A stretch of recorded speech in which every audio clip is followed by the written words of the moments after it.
Muito se fala em impeachment dos ministros do Supremo Tribunal Federal. Mas na prática, será que isso é possível acontecer? Pois é.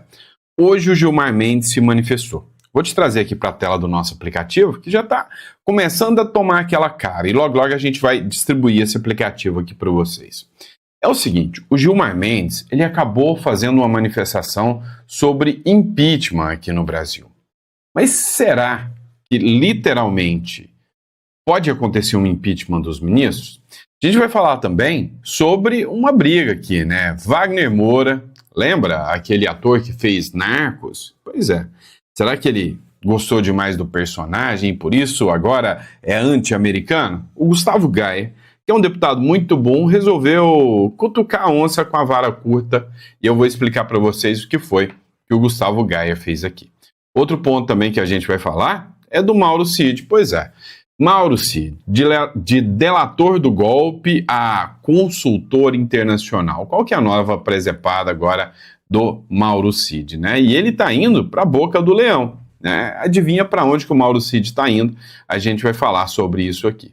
Outro ponto que a gente vai falar também é sobre o D.D. Vance. O D.D. Vance é o vice-presidente dos Estados Unidos. O Trump falou que ano que vem ele não concorre à eleição.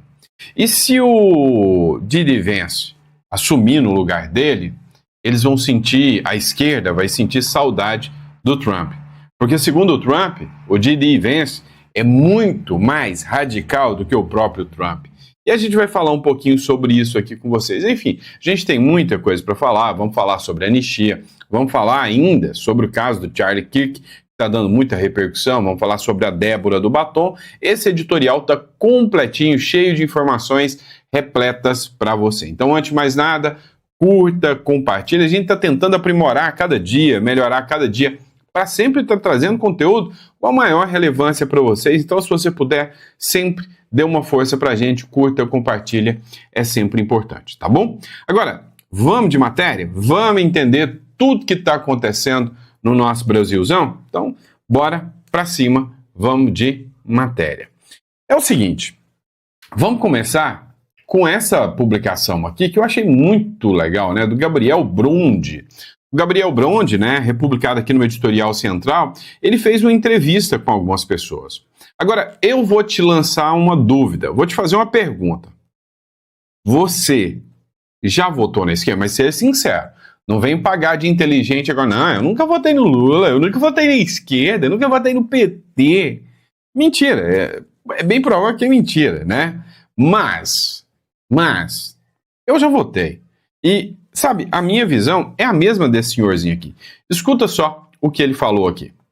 Você já votou na esquerda? Já, por isso que eu tô...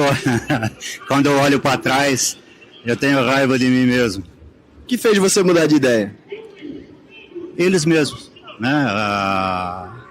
Entrar no poder, falar uma coisa e fazer outra.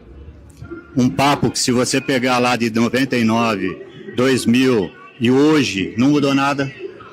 É a classe empresarial que é a criminosa e quem banca ele. Então, é uma conversinha que me admira assim. Quando você pega jovens, né, de 25 anos aí, que vai para federal, USP, essas porcariada toda, que não passou o que a gente passou lá atrás, eles defenderem um governo que não...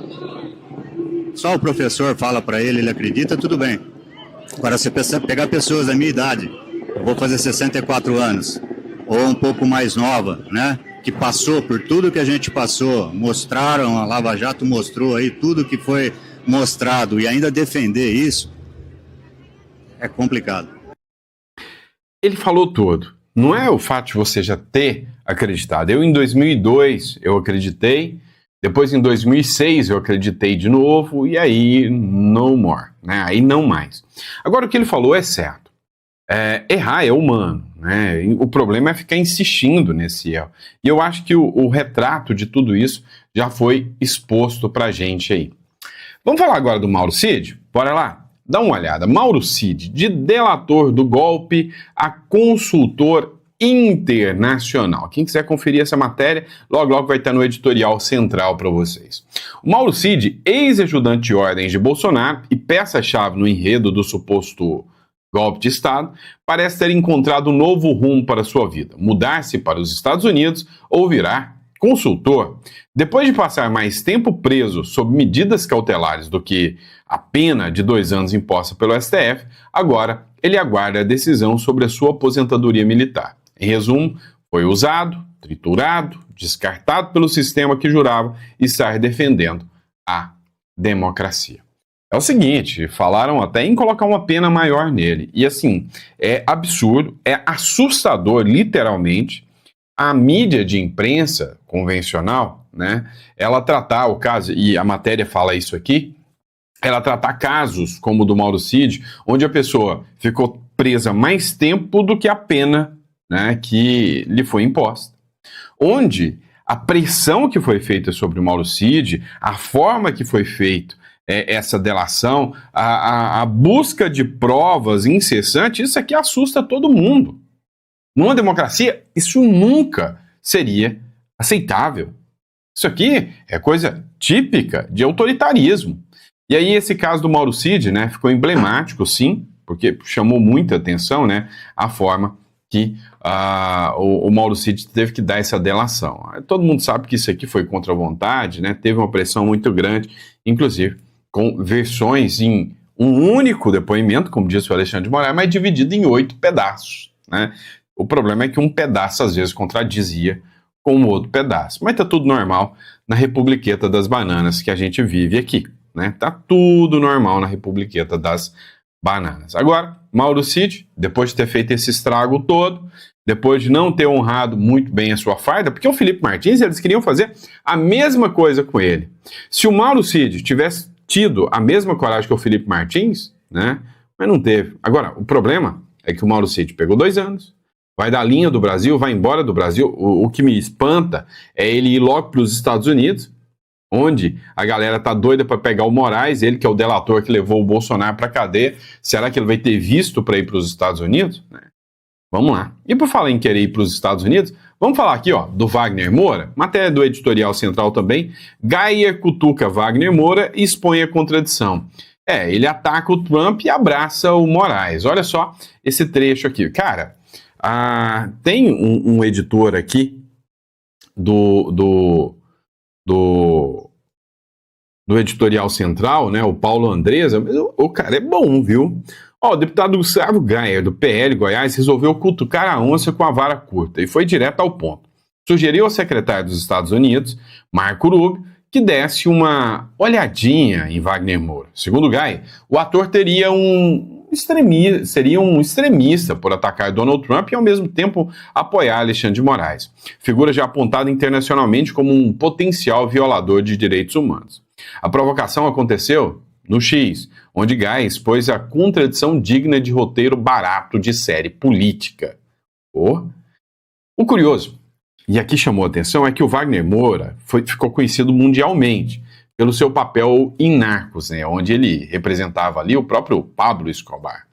Parece que ele incorporou demais o personagem. Ao que tudo indica, Moura prefere posar como militante global da esquerda do que se manter como um ator respeitado. Enquanto Trump se fortalece nos Estados Unidos e desafia a cartilha progressista, o Wagner Moura prefere atacar o republicano e abraçar o Alexandre de Moraes, justamente o ministro que virou símbolo da censura e perseguição política no Brasil. Detalhe, para o governo americano, Moraes já é fichado como ameaça à liberdade. Mas, claro, Moura ignora esse detalhe para não sair do script do bom e velho esquerdista, né? E aí, o que você achou dessa matéria? Cara, e pra mim é assim, ó, se tem uma palavra que a gente pode definir muito bem, a galera da Left People, a galera da esquerdinha, é hipocrisia. Hipocrisia. Pra mim, essa palavra incendeia, né, o imaginário aí da esquerda, aí mesmo sem ele saber, porque ali tudo é hipocrisia. Eles defendem grupos como Hamas e Hezbollah, vocês viram o vídeo da senhorinha que eu pus, para defender a paz. Então, essa gente está mais perdida do que tudo, né? Vamos lá, outra matéria do editorial central, também do Paulo Andresa aqui, ó. Olha lá, Gilmar Mendes, o juiz que critica incoerências, esquecendo as suas próprias. Boa, hein? Vamos lá. O Gilmar Mendes, o decano do STF, mais uma vez resolveu assumir o papel de comentarista político em vez de magistrado. Ao criticar duramente o voto do Luiz Fux no julgamento da ação penal, onde Bolsonaro foi absolvido por tentativa de golpe, Mendes não apenas atacou um colega de toga, mas também rasgou a Constituição que deveria defender. Afinal, o texto constitucional é cristalino. Juiz não pode sair por aí opinando sobre processos pendentes. Mas para Gilmar Mendes, parece que as regras valem apenas para os outros, né? Para ele, não. Esse comportamento do Gilmar Mendes não é novidade nenhuma, né? Gilmar Mendes já foi protagonista de diversos episódios em que a toga virou palanque. Isso é fato. Enquanto ele acusa a incoerência de Fux, ele esquece convenientemente que o próprio STF se tornou uma fábrica de incoerências nos últimos anos. Ora, atropelando a Constituição, ora, reinterpretando-a aos sabores das conveniências políticas. A cereja do bolo foi declarar inconstitucional a proposta de anistia a Bolsonaro e demais acusados, como se o Congresso, representante legítimo do povo, não tivesse sequer o direito de debater o tema. É o judiciário legislando, censurando e, de quebra, chamando de golpista quem ousa questionar. Eu acho que essa matéria ficou impecável, porque, assim, retratou a verdade nua e crua, né, do que realmente esse pessoal pensa. Agora, o pior não é isso. Dá uma olhada nessa matéria aqui, ó, da CNN, tá? Ó, o STF não vai aceitar impeachment de ministros de Gilmar Mendes. O ministro participou do ato pela soberania. Então, nesse tal ato pela soberania, o Gilmar Mendes disse o seguinte, olha, um dos motivos do ato, que contou com a presença dos representantes de 11 partidos, todos de esquerda, então vamos lá, tinha um movimento só com partido de esquerda, onde o Gilmar Mendes compareceu contra a anistia e a favor da soberania.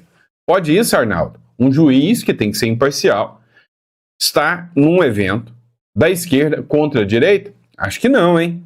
Foi deflagrar um movimento para contrapor o avanço de candidaturas bolsonaristas ao Senado. Olha isso! Um evento para contrapor ao avanço de candidaturas bolsonaristas ao Senado. Quem estava lá? É o próprio. Dentro de uma estratégia desse grupo político de articular impeachment de ministro do STF. Abre aspas. Não espero que o Senado venha agir para buscar vindita em relação ao STF. Vindita é vingança, né? Impeachment deve ser um processo regular. Se for por conta de voto de ministro, seria irregular. O STF não vai aceitar, disse o Gilmar Mendes. Então, simplesmente, o Gilmar Mendes ligou o dane-se aqui e falou o seguinte, olha, não aceitamos impeachment dos ministros do Supremo Tribunal Federal. Então, vem cá. Na primeira matéria que eu tratei, ele antecipa dizendo que não vai aceitar a anistia. Nós não temos nem o texto da anistia ainda, mas ele já disse que não aceita a anistia. Ela é inconstitucional. Ele se antecipa num voto que será dele, sendo que a lei veda exatamente isso. É o que se tornou, né, a República das Bananas aqui. Não é à toa que o Brasil está entrando o tempo inteiro na mira da turma dos Unidos, né, lá dos Estados Unidos. Inclusive, vamos falar sobre isso, matéria do editorial central aqui, ó. Marco Rubio diz que os Estados Unidos tomarão medidas após julgamento de Bolsonaro, né? Contrapondo aqui uma matéria do Metrópolis. Então, citando a fonte, é publicada aqui no aplicativo editorial central e aqui do Metrópolis, tá? Acompanhe aqui o que o Marco Rubio falou. The response there is that the rule of law is breaking down. You have these activist judge, one in particular. A resposta que o Estado Democrático de Direito está precisando é que existem juízes ativistas. Não só esses, que só têm ido atrás do Bolsonaro. Ele tentou fazer reivindicações extraterritoriais contra até mesmo cidadãos americanos ou contra alguém postando online de dentro dos Estados Unidos. Ele até mesmo ameaçou ir ainda mais longe, então haverá uma resposta dos Estados Unidos. E é sobre isso. Teremos alguns anúncios na próxima... você sabe que teremos alguns anúncios na próxima semana sobre quaisquer medidas adicionais que pretendemos tomar. But it's Mas not, este julgamento é um capítulo a mais de um tipo crescente de campanha de opressão judicial que tentou alcançar, inclusive, empresas americanas e até mesmo pessoas operando fora dos Estados Unidos. É o que disse aqui o Marco Rubio nessa matéria. Mas não parou por aí, não, né? Parece que o que a gente está acompanhando hoje, o que a gente está vendo hoje, é uma nova, forma de encarar a esquerda, aquela que o Olavo de Carvalho já falava há muito tempo. A esquerda está sendo vista agora como ela literalmente merece ser vista, né? Como uma esquerda radical. E aí é que entra o Didi Vence, né? O próximo presidente dos Estados Unidos da América. Não é o vice, é o próximo, tá? O Didi Vence, ele substituiu o Charlie Kirk num podcast. Inclusive, ele prometeu abertamente uma retaliação a partir de agora contra a esquerda. Matéria do Editorial Central. O vice-presidente dos Estados Unidos, Didi Vence, substituiu Charlie Kirk e apresentou o podcast do ativista nesta segunda-feira, prometendo uma ampla retaliação contra a esquerda no país após a morte do influenciador trumpista, baleado no pescoço durante o evento na Universidade do Vale do Utah na última quarta-feira. Então ele falou que não vai deixar barato. Agora, quando você vê, né, como que esse pessoal age, dá uma olhada nessa matéria do R7 aqui, da Record. O suspeito de matar o Charlie Kirk, né, o cara aqui, esquerdista, que agora eles estão tentando dizer que ele é de direita. Olha a hipocrisia dessa turma, né? Confessou o crime em chat do Discord. A notícia é estarrecedora. Matéria do Paulo Andresa, tá? A notícia é estarrecedora. O suspeito de assassinar Charlie Kirk teria confessado o crime em um chat no Discord. Segundo veículos de imprensa, a brutalidade do ato já seria suficiente para chocar. Mas a forma como ele se vangloriou em rede social mostra o quanto a violência se tornou espetáculo e como certos setores da mídia silenciam quando a vítima é uma figura conservadora. Imagine se fosse o contrário, estariam gritando "ataque à democracia" em todas as manchetes do mundo. Charlie Kirk não era apenas um comentarista. Era uma das vozes mais influentes do conservadorismo americano, um espinho constante na garganta da esquerda globalista. Não é coincidência que, em um ambiente de crescente hostilidade contra conservadores, ele tenha sido o alvo. Esse crime lembra outros episódios em que opositores do establishment foram perseguidos, atacados e até eliminados sob uma aura de normalização. Afinal, quando um conservador é atacado, parece que não há tanta comoção internacional, como se a vida tivesse menos valor, dependendo do lado político que você está. Cara, que matéria boa, hein? A grande realidade é essa. Dependendo do lado político que você está, é exatamente assim que você vai ser tratado. Se você é um cara de esquerda, cara, você pode tudo, você não comete erros, você é blindado, protegido pelo sistema. Agora, se você é um cara de direita, cara, tudo que você fizer, até parar para ajudar uma velhinha a atravessar a rua, você está sendo opressor porque está tirando o direito dela de atravessar a rua sozinha. Pelo amor de Deus, né? Se tornou uma bruta de uma sacanagem isso. Vamos falar agora de anistia, né? Bora entender um pouquinho sobre anistia aqui.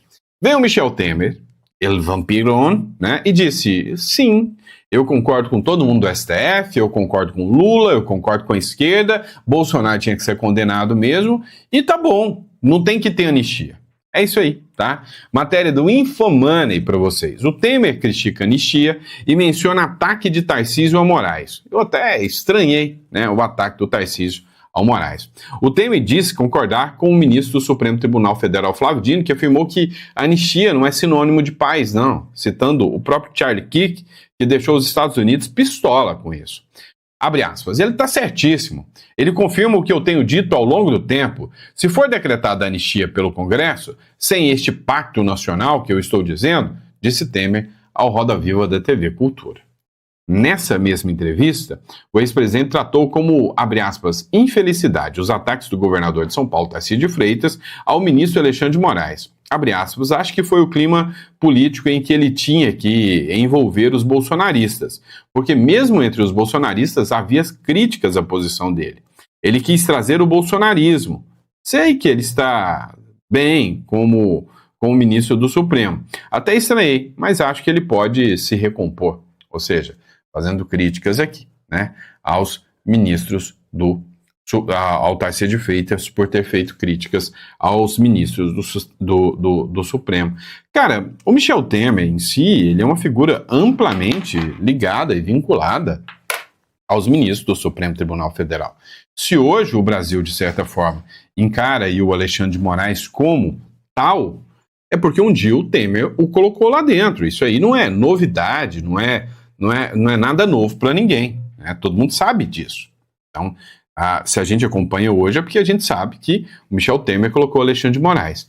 Mas, depois da condenação do Bolsonaro, parece que algumas coisas começaram a mudar, como, por exemplo, o caso da Débora do Batom aqui, né? Matéria do Metrópolis aqui. Moraes determina cumprimento de pena em domiciliar a Débora do Batom. Então, sim, né? Pena domiciliar para Débora do Batom. Pediu tanto, né? Cobrou tanto que fosse dada a pena domiciliar, só agora, depois do Bolsonaro condenado, é que se deu, né? A mãe com 3 filhos menores, sabe, ela não fez, a minha visão, escrever com batom, não chega a um terço do que esses políticos corruptos causam de mal ao Brasil, né? O ministro Alexandre de Moraes, do Supremo Tribunal Federal, determinou na segunda-feira o início do cumprimento da pena da Débora Rodrigues dos Santos, condenada, cara, dói dizer isso, mas 14 anos de prisão pela participação nos atos antidemocráticos de 2023. Cara, Brasil virou Venezuela, esquece. A Débora ficou conhecida por ter pichado a estátua de justiça com a frase "perdeu mané". Eu acho que eles estão mais preocupados, principalmente, é porque ela não pegou a frase dela, né? Ela usurpou da frase dos outros. E aí de quem que é essa frase? Ela vai cumprir pena inicialmente em prisão domiciliar, conforme a decisão do STF de abril desse ano, com as seguintes medidas cautelares. E aí tem um monte de medida cautelar, que aí é óbvio, né? Não usar rede social, não conversar com ninguém, ou seja, seguindo todo o padrão das demais condenações lá do Alexandre de Moraes. Mas vamos lá, matéria do editorial central agora e da Record para vocês. Oposição projeta mais de 300 votos por anistia. Base de Lula vê a chance de derrubada. Vamos entender o seguinte, eu tenho um Congresso Nacional que foi eleito pelo povo. É o Congresso Nacional, você goste ou não goste, é eles que fazem todas as melecas que lá estão em Brasília, né? Eu duvido que o Brasil possa ser classificado como uma democracia plena quando você vê, por exemplo, ministros, deputados e senadores indo lá e falando, não, nós vamos aumentar o número de deputados e senador. Como assim? A população não vai aceitar isso. Mas eles fazem. Agora, quando eles fazem alguma coisa que é por pressão da população, eles não aceitam. Então, 513 deputados eleitos pelo povo, nem estão aí para anistia, eles só querem pensar nas emendas, mas nem estão aí para anistia. O que as figuras fazem? O que eles resolvem fazer? Eles correm, né?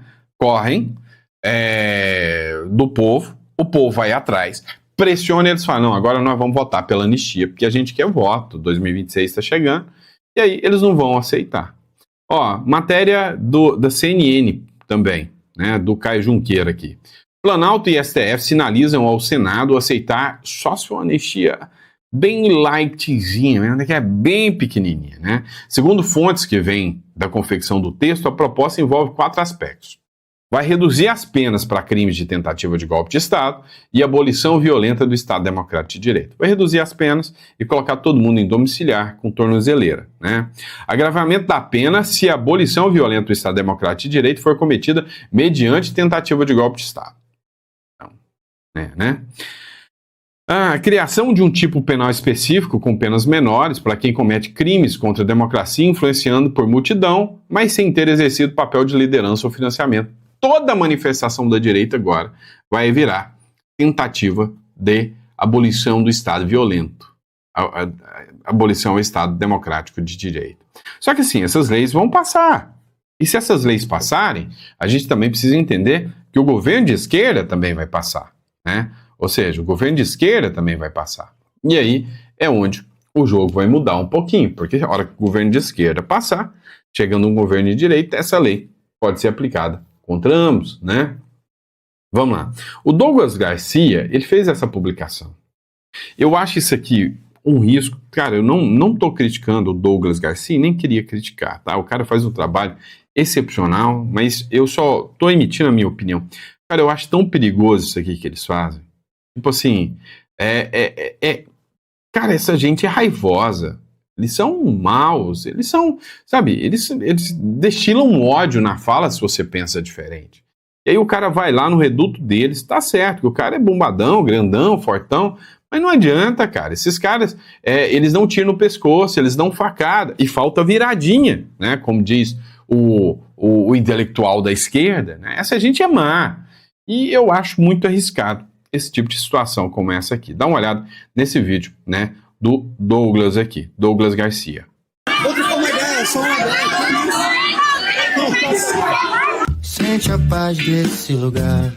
Vocês viram aí o que acontece? Aqui é a favor do Hamas, Não importa, somos a favor da resistência. são a favor de bebês e mulheres. Tava p*** de Com pariu. relação ao Clezão, que morreu na cadeia porque o ministro Alexandre de Moraes não prestou os cuidados devidos, você acha justo também? Eu acho, porque golpista tinha que estar no inferno, voltar de onde eles saíram. Escuta aí. Eu só tô conversando com o pessoal, mas eu tô no lugar público. A galera vai te tirar daqui, eu tô te avisando. Ah, vocês não são professores? Vocês não são contra a violência? É só isso que eu quero saber.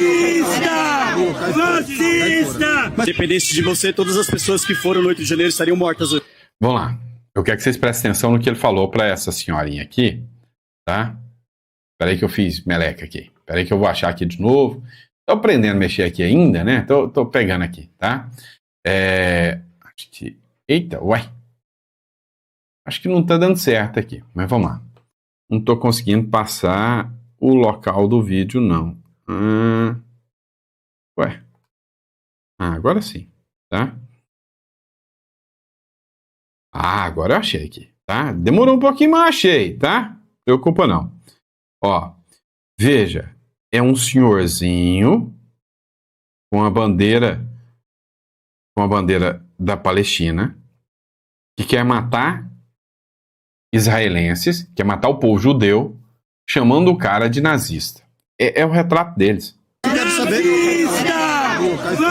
Agora presta atenção na fala dessa todas agora. as pessoas que foram no 8 de janeiro estariam mortas hoje. Eu gostaria, seria um prazer para mim. Assim como eu desejei a morte daquele maldito no avião da FAB no início do governo dele. Desejou a morte do Bolsonaro? Muito dele e da família toda. E dos apoiadores também. Aqui, ó, você não tá em paz. Você não tá de paz. Que faz? Defendendo polícia? Você tá nervoso. Por que você tá me agredindo? Por que você tá me agredindo? Todos os bolsonaristas deveriam morrer. Pra mim, sim, é tudo gente que não presta, não faz falta. A esperança e o amor vão vencer o ódio. Você é um verso, eu tô dialogando. Você é um verso, você não tá dialogando com ninguém, você tá me intimidando. Eu só tô dialogando, só tô trocando ideia, fazendo uma pergunta simples. Eu sou Douglas Garcia, para mais conteúdos como esse é só me seguir. Forte abraço.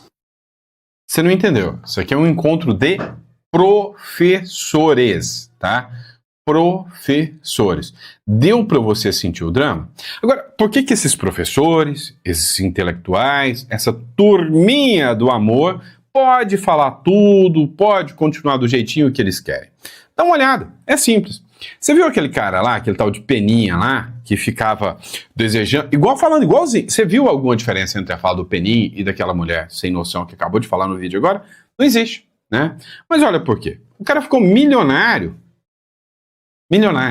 simplesmente por ser essa figura da esquerda. A Caixa contratou o Bueno, esse cara desse tal de Peninha, por 3,27 milhões só para atualizar os livros. Aí eu te pergunto, você sabe para onde que o dinheiro público está indo? O cara foi contratado, presta atenção, por 3,27 milhões para atualizar livro. Você tem noção disso? É isso, cara. É isso, né? É isso. O historiador Eduardo Bueno, que se envolveu em uma controvérsia, tá? Ao declarar que é terrível um ativista ser morto por ideias, exceto quando é o Charlie Kirk, integra o conselho editorial do Senado também, presidido pelo senador Randolfo Rodrigues, do PT. Olha só! De acordo com o site oficial, o conselho foi criado em 97, é responsável pela formulação e pela implementação da política editorial do Senado Federal. Seu objetivo é publicar obras fundamentais da cultura brasileira de caráter econômico. O que ele tem que fazer lá mesmo, hein? Você lembra? O que é o papel dele lá na Caixa? Atualizar os livros. Diga-se, reescrever a história.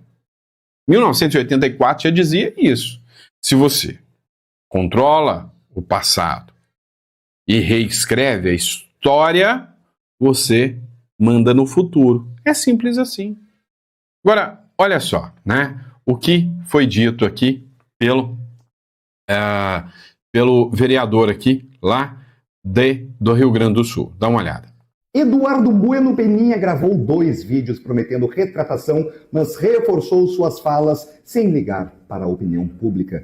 Descobrir o motivo. Ele não depende de nós, pois acabou de ficar milionário com o dinheiro dos pagadores de impostos. Peninha vai receber mais de 3 milhões de reais da Caixa Econômica Federal para atualizar uma homenagem bancada com verba pública, sem licitação. Desse total, ele já recebeu 138 mil reais. A Caixa é um banco 100% estatal e recebe repasses do Tesouro. Logo, cada centavo que sai do nosso bolso está lá, no bolso do Peninha.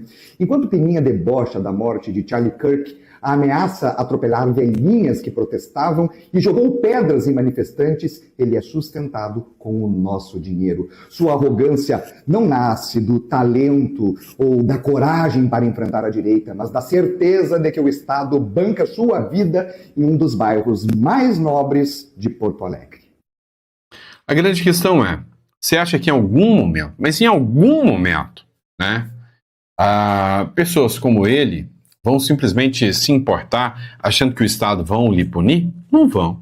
Ele pode desejar a morte de quem ele quiser, ele pode fazer o que ele bem entender. Os contratos são gigantescos, né?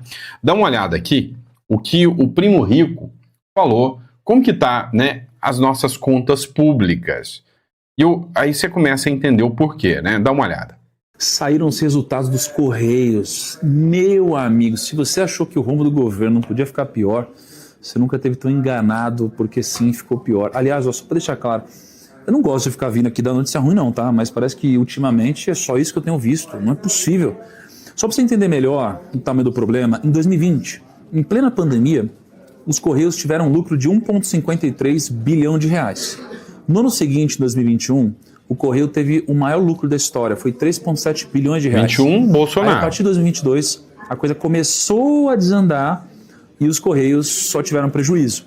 Então, em 22, foi de 800 milhões o prejuízo, em 23 foi de 600 milhões o prejuízo, em 24, 2,6 bilhões de prejuízo.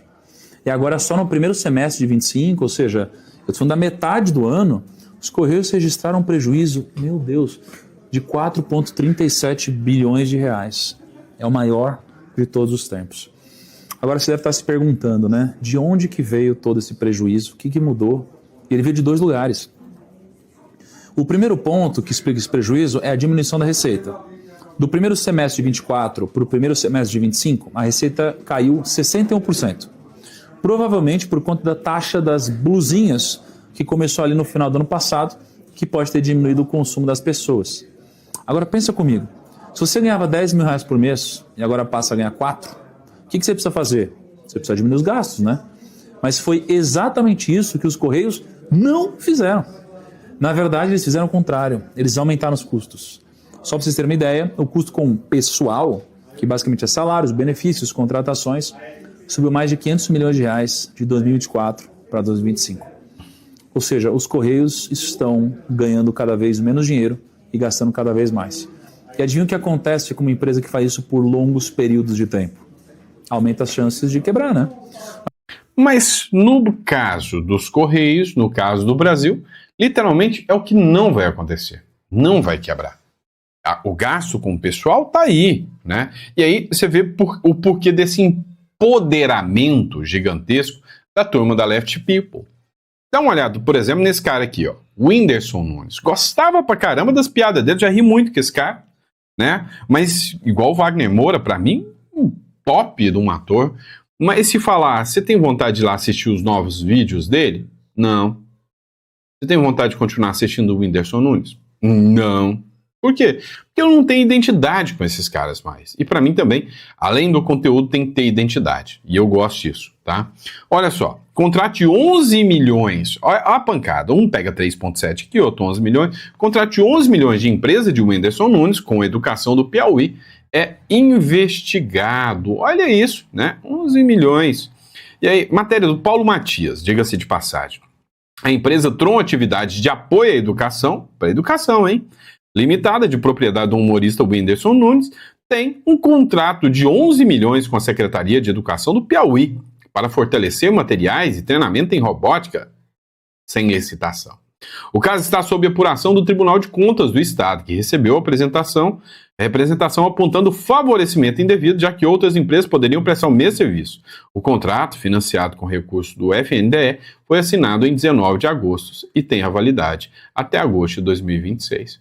E aí a Andresa Matais chegou a procurar o Whindersson Nunes. Cara, eles chacotam, eles riem. O Whindersson Nunes ironiza a apuração sobre o contrato de 11 milhões, abre aspas, a papuda me espera, né? Fazendo ironia em relação ao Bolsonaro aí. Então, o que acontece? Os caras não têm a mínima preocupação, porque eles sabem que estão em impunidade total, tá bom? Pessoal, passei do ponto aqui, né? Era para ter 30 minutos, passou 5 minutos a mais, é porque eu me empolguei aqui com os tedes, né? Pessoal, é o seguinte, para quem ficou até aqui, se você procura aí uma imigração para sair do Brasil ou ter o direito de sair se aqui der ruim, o Uruguai é o mais barato, o mais rápido, vale a pena, você vai clicar na descrição e vai estar falando com a gente, tá bom? Ó, tô testando, fazendo essa testagem, então o comentário de vocês é muito importante sobre esse novo formato aqui, com o aplicativo que eu pretendo disponibilizar para vocês depois. Então, o aplicativo vai seguir mais ou menos esse padrão aqui, tá? Já tô colocando gente para fazer os editoriais, você vai clicar no editorial e vai ler aqui com essas letras garrafais aqui, né? Para que fique bom de você ler, sempre com comentários muito inteligentes aqui, né, por hora do Paulo Andresa. Logo terá mais gente fazendo os editoriais e eu também, óbvio que eu também vou estar colocando alguns editoriais aqui, eu gosto também, tá certo? Quem gostou, fala aí que gostou do conteúdo. Muito obrigado pela confiança, pela credibilidade, um grande abraço e até o próximo editorial. Grande abraço.